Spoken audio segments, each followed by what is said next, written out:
Good morning, or depending on when you're watching this, good afternoon, good evening, or good night. My name's Ross, and as always, told out of Voice of Radio, so today we need to have a good old look at Shrouded Fable, and I need to give you my usual warning.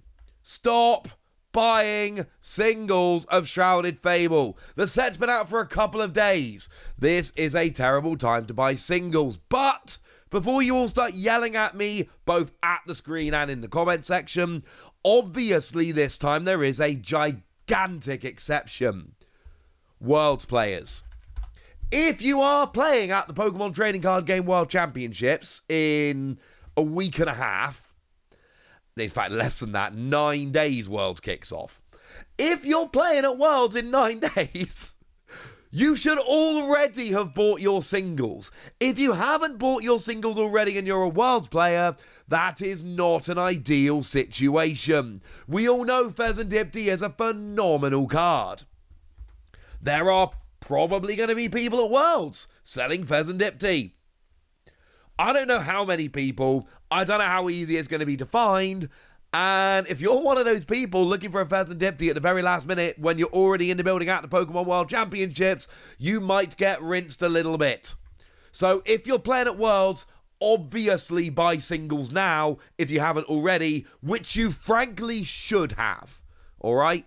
Cannot stress this enough. If you're playing at Worlds, yes, obviously you need to buy your singles. This is different to my usual advice purely because Shrouded Fable is legal for the first time on day one, on the Friday of the World Championships. Obviously, if you need cards for your deck, and I'm just talking about cards for your deck here, if you're playing at Worlds, don't buy for your collection now. But if you're playing at Worlds and you need cards for your deck, obviously buy cards now. Alright? Cannot stress that enough. But the deal is, Shrouded Fable has been out for a couple of days. The booster bundle, which to be honest with you is the best way to buy packs, isn't even out yet and won't be out for weeks yet. The Elite Trainer box has been delayed, so that's not out yet, although some people have them, and I was actually sent one by Pokémon, which was pretty nice. But at least in a lot of places, that's gone and been delayed. So leave it in terms of singles for now. It's going to be a while before this thing really settles, and frankly, right now, all you've got is a bunch of Worlds players scrambling for cards. You've got a set which is out, but not all the products are out, and a set which has come out a couple days ago. Like, the hype for this set is about as high as it's ever gonna be, and the supply is honestly not great yet. So let's take a couple of examples. The set is out now, of course. Remember, there is no pre-release here. Usually I'd give you this warning between pre-release and the release of the set normally, but that's not an issue here. So let's take Cassiopeia, all right? Cassiopeia is the big card in this set. As it stands at the moment, that is the most expensive card in the set, all right? That's pretty important. How much is that going for? Well, it really depends on a number of different factors. But for instance, over on eBay right now, if we take a look at buy it now, people are asking about $130. That is the general price for the Cassiopeia Special Illustration Rare if you go on eBay right now and try and buy it now. If you want a listing, which you can go on, click, get it right now, not have to do any of that bidding malarkey, you're going to be paying about $130. Is that too much? Well, maybe we go and have a look at sold listings to see what people are actually paying. And frankly, no, it's not too much. And in fact, if we go back to the first couple of days, the first couple of sales of Cassiopeia, it's frankly a lot worse. We were seeing people up to $175, $200. Now, I stress this was kind of right at the beginning, the first few sales over on eBay for this. It has since dropped a little bit, and if we look at recent sales, they're more in the kind of $120 range.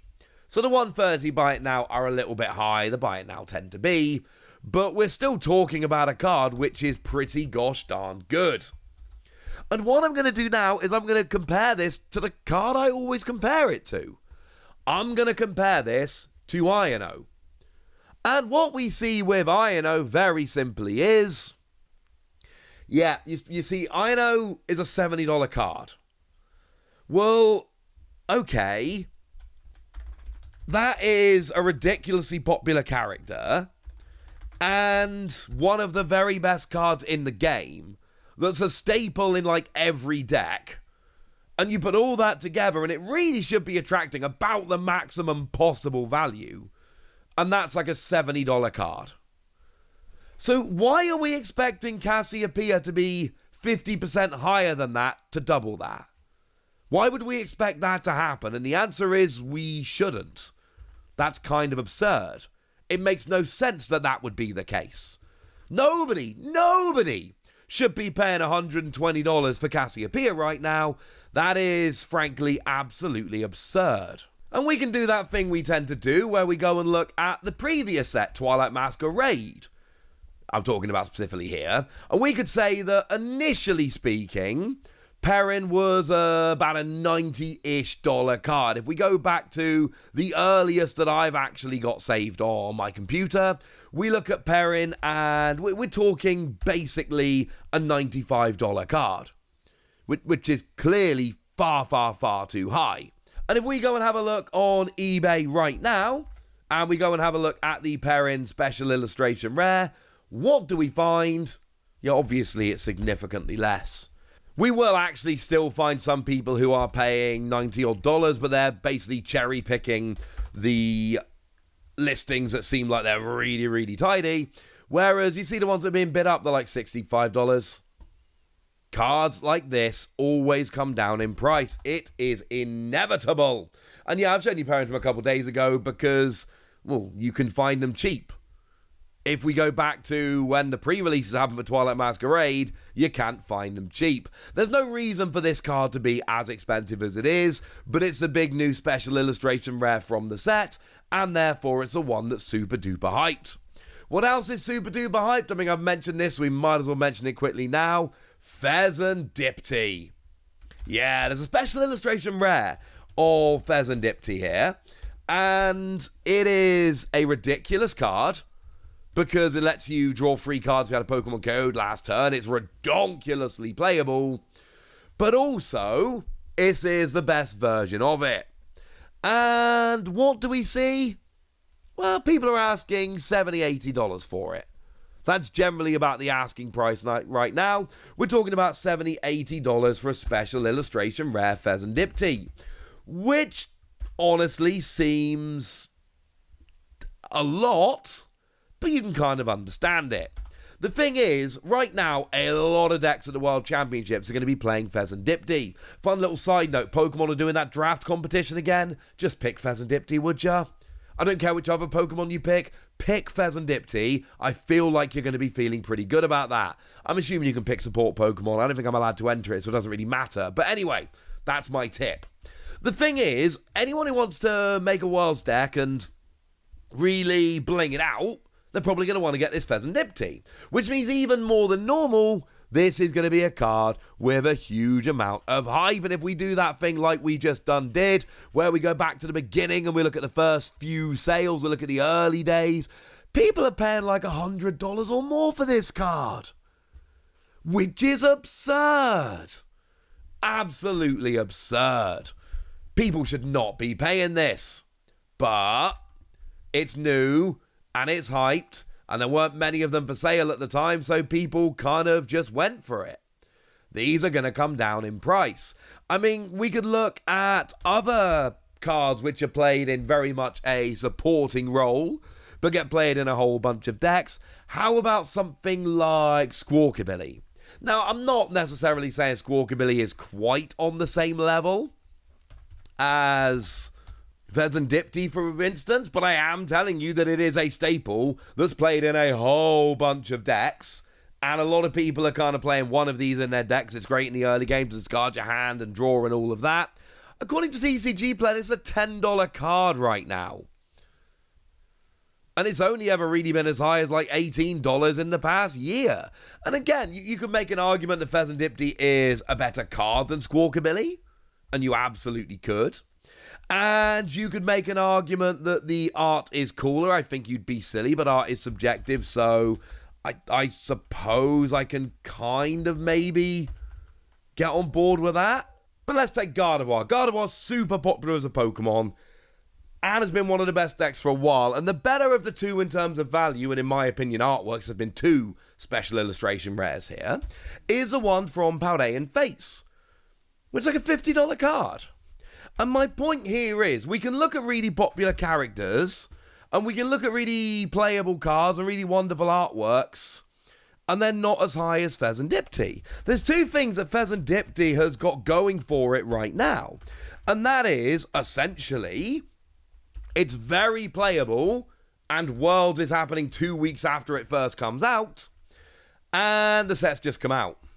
And that's pushing the hype up. There are other cards other than Fezandipiti and Cassiopeia, but I think I've made my point between these two cards. I'm not saying don't get the cards. They are, I want the Cassiopeia. It's a beautiful piece of art. And I want the Fezandipiti, actually. Firstly, because it's super playable, and partly, I do kind of like it as well. But, as in I like the artwork, it's just way too early. Now, you know at this point, I'm not playing Worlds, I'm casting Worlds. So, I am in no hurry to pick up these cards. I'll pick up some more Shrouded Fable, because I've got to get the, like the Greninja and Kingdra collections, for instance. They're amazing. Oh, actually, as a little side note, there is a promotion going on the Pokemon Center right now, where you can use a code to get yourself a free, that Worlds promo I showed you the other day. You can get that for spending, I think I spent 20 quid. Which is with the code Worlds 2024.